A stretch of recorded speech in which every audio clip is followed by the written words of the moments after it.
ने इस 1,00,000 श्लोक वाले शिव पुराण को संक्षिप्त करके 24,000 श्लोकों का कर दिया है।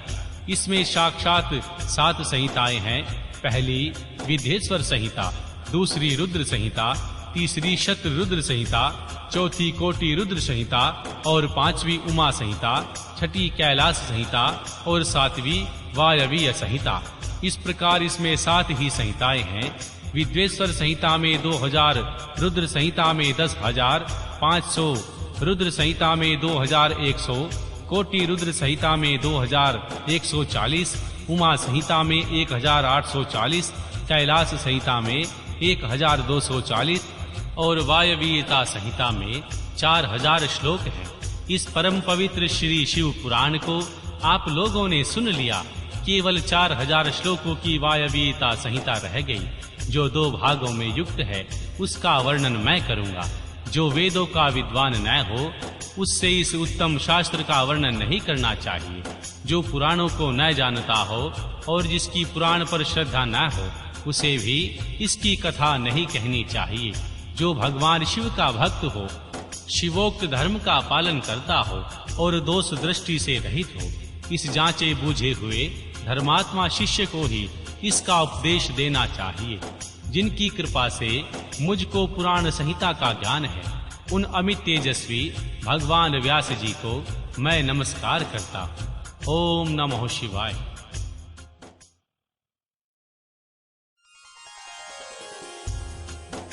अध्याय 1। ऋषियों का ब्रह्मा जी के पास जा उनकी स्तुति करके उनसे परम पुरुष के विषय में प्रश्न करना और श्री ब्रह्मा जी का आनंद मग्न हो भगवान रुद्र कहकर उत्तर देना।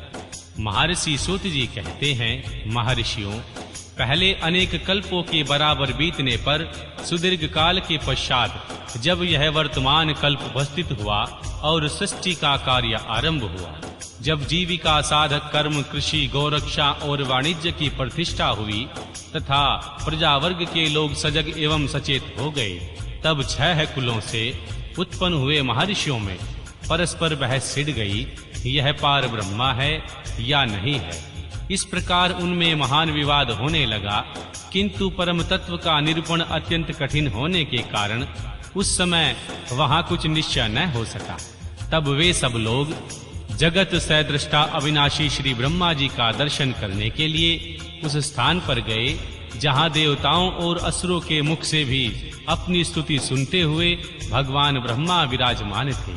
देवताओं और दानवों से भरे हुए सुंदर रमणीय मेरु शिखर पर, जहां सिद्ध और चारण परस्पर बातचीत करते हैं, यक्ष और गंधर्व सदा रहते हैं, विहगों के समुदाय कलरव करते हैं, मणि और मूंगे जिनकी शोभा बढ़ाते हैं तथा निकुंज कंदराय छोटी गुफाएं और अनेकानेक निर्झर जिसे सुशोभित करते हैं। एक ब्राह्मण नाम से प्रसिद्ध वन है, उसमें नाना प्रकार के वन्य पशु भरे हुए हैं। उनकी लंबाई 100 योजन और चौड़ाई 10 योजन की है। उसके भीतर एक रमणीय सरोवर है जो सुस्वादु निर्मल जल से भरा रहता है। वहां के रमणीय पुष्पित वृक्षों पर मतवाले भौरे छाए रहते हैं। उस वन में एक मनोहर एवं विशाल नगर है जो प्रातः काल के सूर्य की भांति प्रकाशित होता रहता है। वहां दुर्शद शक्ति से युक्त बालाभिमानी दैत्य दानव तथा राक्षसों का निवास है। वहां नगर तपाए हुए स्वर्ण का बना जान पड़ता है। उसकी 4 दीवारियां और सदर फाटक बहुत ऊंचे हैं। छोटे बुर्जों, ढालू छतों, आवास स्थानों तथा सैकड़ों गलियों से उस नगर की बड़ी शोभा है। वह विचित्र बहुमूल्य मणियों से आकाश को चूमता सा प्रतीत होता है तथा कई करोड़ विशाल भवनों से अलंकृत है। उस नगर में प्रजापति श्री ब्रह्मा अपने सभासदों के साथ निवास करते हैं।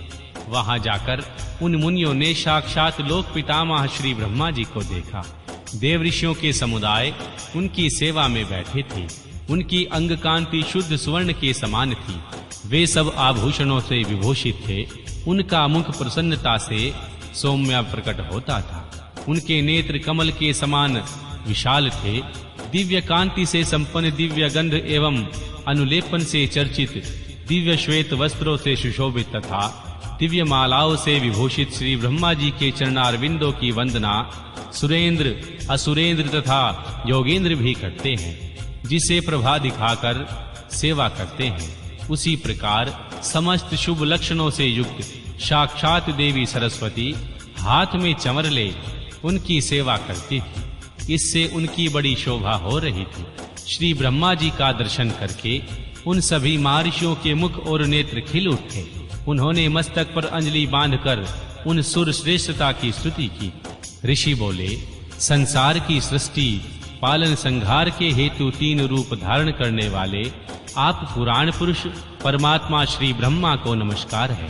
प्रकृति जिनका शरीर है, जो प्रकृति में क्षोभ उत्पन्न करने वाले हैं तथा प्रकृति रूप में 23 विकारों से युक्त होने पर भी जो वास्तव में निर्विकार हैं, उन ब्रह्मदेव को नमस्कार है। ब्रह्मांड जिनकी देह है, जो सभी ब्रह्मांड के उदर में निवास करते हैं तथा वहां रहकर जिनके कार्य और कारण सम्यक रूप से सिद्ध होते हैं, उन ब्रह्मा जी को नमस्कार है।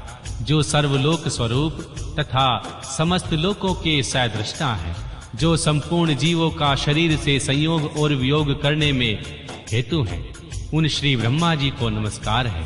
नाथ पितामह, आपसे ही संपूर्ण जगत की सृष्टि पालन और संहार होते हैं, तथापि माया से आवृत होने के कारण हम आपको नहीं जानते। महर्षि सूत जी कहते हैं, उन महाभाग महर्षियों के इस प्रकार स्तुति करने पर श्री ब्रह्मा जी उन मुनियों को आहार प्रदान करते हुए गंभीर वाणी में इस प्रकार बोले। श्री ब्रह्मा जी ने कहा, महान सत्व गुण से संपन्न महाभाग तेजस्वी महर्षियों, तुम सब लोग यहाँ किस लिए आए हो? श्री ब्रह्मा जी की इस प्रकार पूछने पर ब्रह्मवेताओं में उन श्रेष्ठ सभी मुनियों ने हाथ जोड़ विनय भरी वाणी में कहा। मुनि बोले, भगवान, हम लोग अज्ञान के महान अंधकार से आवृत हो खिन्न हो रहे हैं। परस्पर विवाद करते हुए हमें परम तत्व का साक्षात्कार नहीं हो रहा। आप संपूर्ण जगत के धारण पोषण करने वाले तथा समस्त कारणों के भी कारण हैं।